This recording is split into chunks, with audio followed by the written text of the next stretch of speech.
엄마 아빠 모두 알고 할아버지, 할머니, 시터님까지 우리 동네 어린이병원. 네, 안녕하세요. 저는 소아청소년 정신건강의학과 전문의 박소영입니다. 안녕하세요. 소아청소년과 전문의 손수예입니다. 네, 오늘은 ADHD 시리즈 두 번째 시간입니다. 네. 그래서 지난번에 ADHD 시리즈 첫 시작을 하고 그리고 그 시작과 동시에 저희 커뮤니티에 설문조사를 올려주셨잖아요. 네. 그래서 이제 정말 많은 분들이 단시간에 네. 참여를 해주셨는데 이제 150분 이상 이제 네. 참여를 해주셨더라고요. 네, 네, 정말 네. 감사드립니다. 근데 역시나 이제 ADHD에 대한 이제 보호자분들의 걱정이 많다는 거를 좀 느꼈어요. 네, 맞습니다. 그래서 많이 참여해 주셔서 정말 감사드리고요. 보내주신 내용들은 제가 앞으로 영상을 통해서 주제별로 풀어보도록 하겠습니다. 그 중에서 오늘은 일명 조용한 ADHD에 대해서 이야기를 해보려고 합니다. 네. 그 부분에 대해서도 설문조사 때 네. 많이 질문을 하셨더라고요. 네.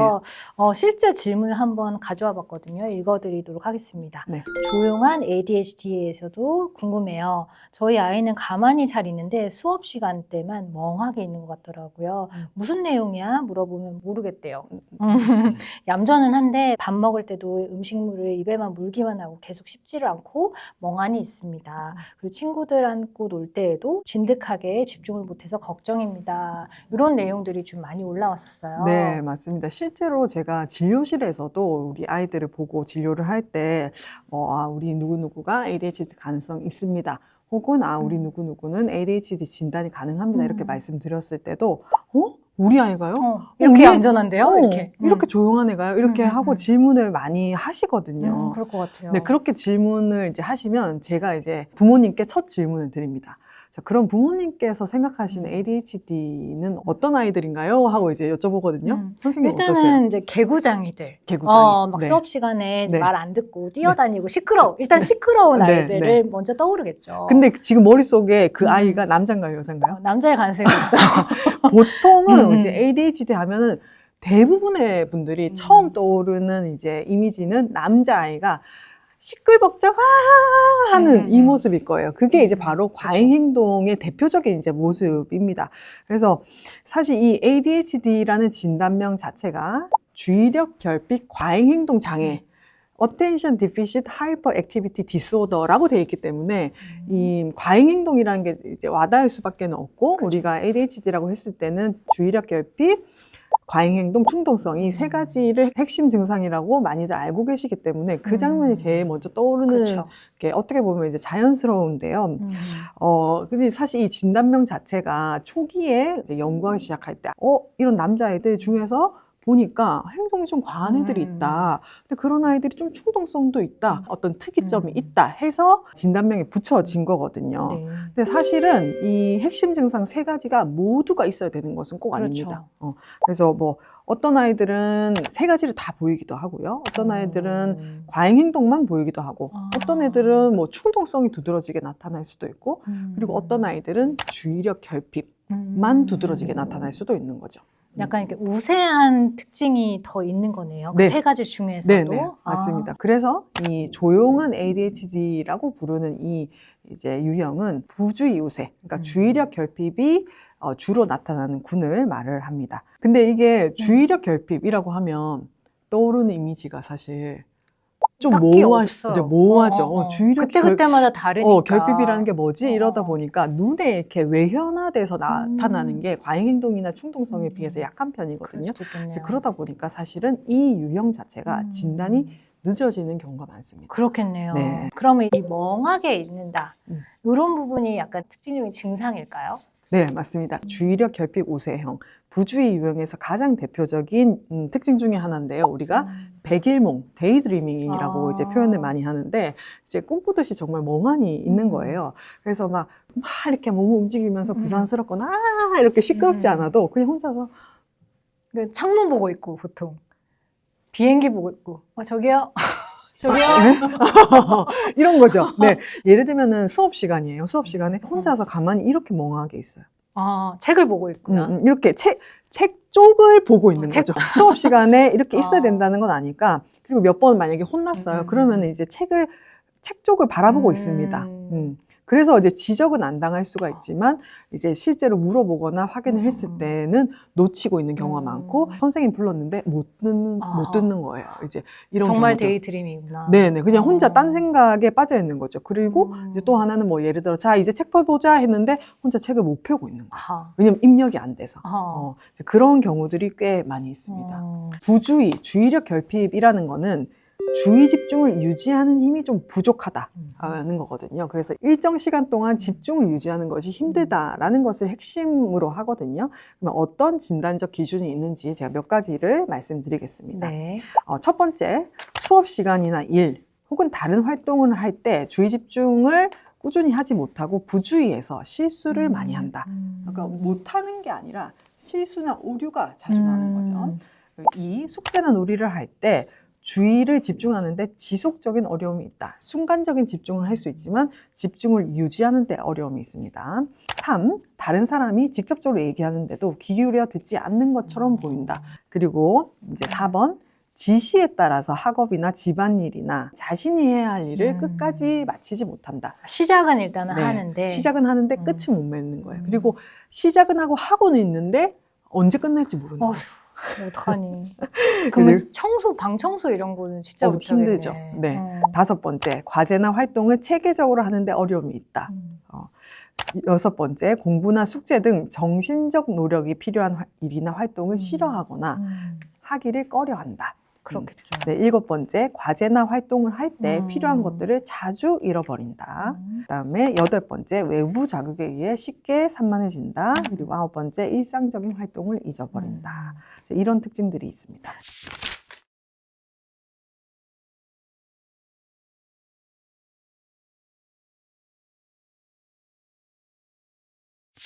사실 이제 어린아이들, 정말 유치원생 아이들은 이거 다 봤는데요? 이렇게 얘기할 수 있잖아요.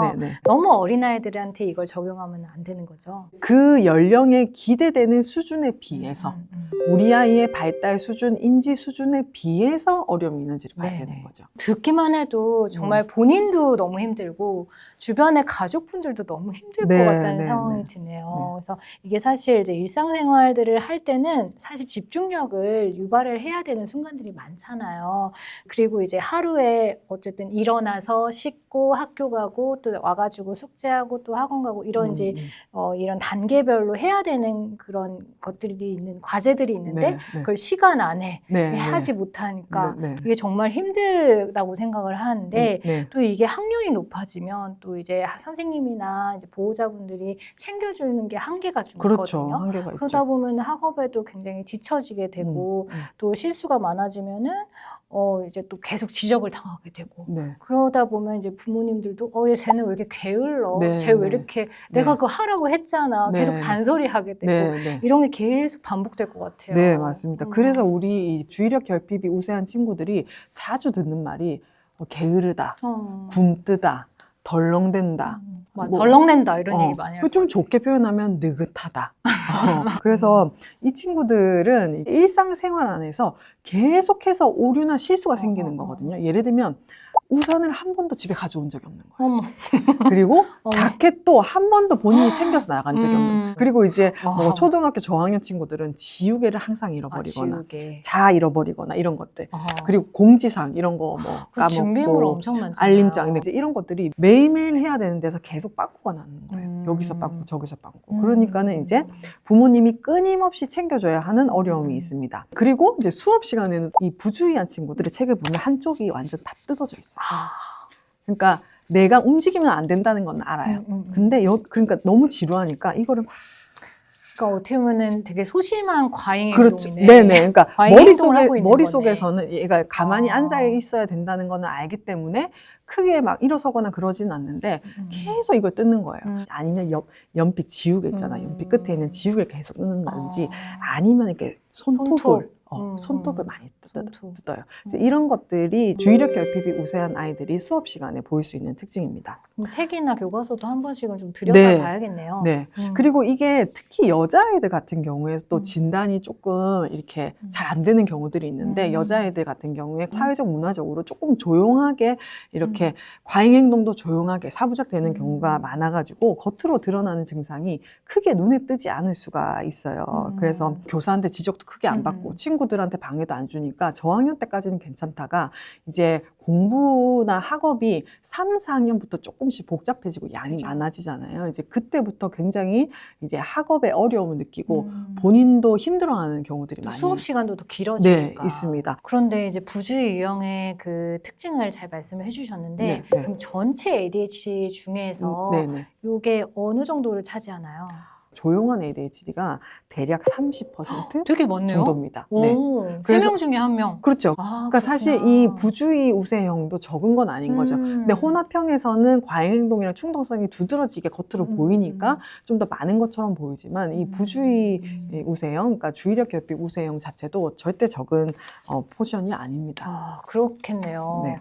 그럼 이 아이들도 똑같이 치료를 받아야 되는 거잖아요. 네, 물론입니다. 아이들이 가지고 있는 어려움에 따라서 그에 적절한 이제 치료나 개입을 해줘야 되는 거고요. ADHD라는 진단은 한 가지지만 이 똑같은 진단명 안에 아이들의 기질이나 성향이나 상황이나 뭐 다양한 것에 따라서 이 보이는 증상이나 어려움 그리고 보호자분들이 느끼는 어려움, 아이 자체가 느끼는 어려움 이게 굉장히 다릅니다. 그래서 그것에 따라서 치료와 개입을 해야 되는 것이 맞습니다. 네. 하지만 부주의 우세형이든 과잉행동 우세형이든 아니면 혼합형이든 간에 이 ADHD 아이들이 가지는 공통적인 핵심 증상은 자기 조절이 어려운 거거든요. 아, 그러네요. 네. 조절력, 이 조절력의 어려움이고 이 조절력의 어려움은 뇌 기능상의 미성숙 혹은 어려움으로 볼 수가 있기 때문에 네네네. 치료적 개입은 어떤 유형이든 같이 가야 되는 거죠. 네. 근데 30%라고 하니까는 네. 좀 저도 약간 놀랬어요. 놀랬는데 네. 그만큼 ADHD라고 하면 네. 굉장히 다양하게 이 증상이 나타날 수 있다. 네. 혼합형까지 하면은 굉장히 다양할 네, 거 아니에요. 맞습니다. 단순하게 뭐 수업 시간에 떠들고 장난치고 개구장이 모습을 보이는 아이가 ADHD다 이렇게 생각을 하고 있으면은 좀 큰일 날 것 같다는 생각이 좀 네, 드네요. 놓치게 되는 거죠. 네. 근데 사실은 이제 뭐 제일 우리가 흔히 아는 전형적인 ADHD, 뭐 뛰어다닌다, 떠든다, 시끄럽다, 친구를 방해한다, 말이 많다 이런 증상은 이제 7세, 8세, 9세 이럴 때 가장 두드러지고요. 그렇죠. 아니 이제 조금 더 고학년이 되면서는 굉장히 다양한 어려움을 가지고 옵니다. 또래 관계의 어려움, 친구들이랑 자주 갈등이 있다, 혹은 친구들이랑 문제는 없는데 친한 친구가 없고 겉들기만 한다. 뭐 이런 것들. 우리 아이는 뭐 감정 기복이 너무 심해서 조금만 이라도 너무 쉽게 울고 너무 쉽게 상처를 받는다. 근데 왜 그런지 들여다봤더니 ADHD인 경우들도 있거든요. 보통 그런 걸 가지고 ADHD를 떠올리기가 힘들잖아요. 맞아요. 근데 사실은 감정의 조절도 조절 능력 중에 하나이기 때문에 ADHD로 인해서 감정 조절에 어려움을 보이고 이로 인해서 추가적인 문제들이 생기는 경우들도 꽤 있습니다. 그래서 저는 보통 이제 보호자분들께 쉽게 설명을 드릴 때 이제 자동차에 비유를 하곤 하거든요. 자동차. 네. 자동차에서 엔진은 이상이 없어요. 브레이크가 말썽인 거예요. 아하. 브레이크가 말썽이면은 이 엔진이 아무리 좋아도 어떻게 되겠어요? 조절이 안 되지. 그렇죠? 갑자기 막 갔다가 갑자기 서고. 그리고 천천히 조심스럽게 이제 가야 할 때도 브레이크 조절이 안 되니까 악셀만 계속 밟게 된다는. 이렇게 되니까 조절 능력이 안 좋죠. 그러니까 내가 엔진이 아무리 좋아도 지능이 좋아도 브레이크 조절이 안 되면 내가 가지고 있는 것을 제대로 발휘하지 못하게 됩니다. 점점점 더 어려워지는 상황이 되는 거죠. 선생님이 이제 자동차로 비유를 해준다 그래가지고 처음엔 무슨 자동차? 이렇게 했는데 엔진과 브레이크로 이렇게 딱 비유를 해주시니까 단번에 이해가 갑니다. 네, 좋은 비유였습니다. 네, 그래서 이제 말씀하신 것처럼 조절이 안 되니까 과속했다가 급정거했다가 빨리 가야 되는데 뭐 느리게 가고 뭐 느리게 가야 되는데 확 과속해고 이런 문제들이 생기는 거군요. 결국에는 내가 가지고 있는 것을 얼마나 잘 발휘하면서 성장하는지, 그리고 내가 가진 것을 타인과 사회와 함께 얼마나 잘 어우러지게 성장하는지, 이게 중요한 거겠죠. 이런 부분에 조금 어려움이 있다면 이제 그런 것들이 ADHD의 핵심 증상이다, 이렇게 받아들여 주시면 좋을 것 같습니다. 네. 그래서 오늘 설명을 쭉 들어보니까 이제 깨달은 거는 ADHD가 단순한 딱 그 세 가지 증상이 있는 것만 우리가 바라봐서는 안 되겠다. 좀 더 넓게 넓은 스펙트럼에서 좀 바라봐야겠다는 생각이 좀 들었고요. 또 모든 질환이 다 그렇잖아요. 네. 뭐 폐렴이든 뭐 네. 장염이든 다 모든 질환이 아이마다 또 이런 경과라든지 네, 네. 나타나는 특징이 다 다르듯이 우리 ADHD도 뭐 똑같이 ADHD 진단을 받았다 하더라도 아이마다 겪는 어려움은 그 상황에마다 다 다를 거라고 말이에요. 그래서 거기에 맞는 이런 도움을 우리가 적절하게 주는 것이 중요하겠다는 생각이 들었습니다. 네. 그래서 다음 시간에는 음. 우리 아이가 ADHD가 의심이 된다면 왜 꼭 진단과 치료를 아. 받아야 할까? 안 받으면 안 되나? 그냥 기다리면 안 되나? 네, 이런 거. 내용에 대해서 이야기를 해보려고 합니다. 왜냐면 많이들 질문하시거든요. 맞아요. 그런 게 있기는 하죠. 뭐 그렇기는 하죠. 근데 안 하면 안 되나요? 꼭 해야 되나요? 이런 질문들이 설문조사에서도 있었고 네네네. 진료실에서도 꽤 많이 하시는 네. 질문이거든요. 설문조사 지금도 계속 하고 있나요? 네, 계속 되고 네, 있으니까 그러면- 꾸준히 계속 업데이트를 해주시면 네네네. 제가 영상 찍으면서 계속 반영하도록 하겠습니다. 네, 좋습니다. 네. 오늘도 좋은 말씀 감사합니다. 다음에 또 봐요. 안녕. 안녕.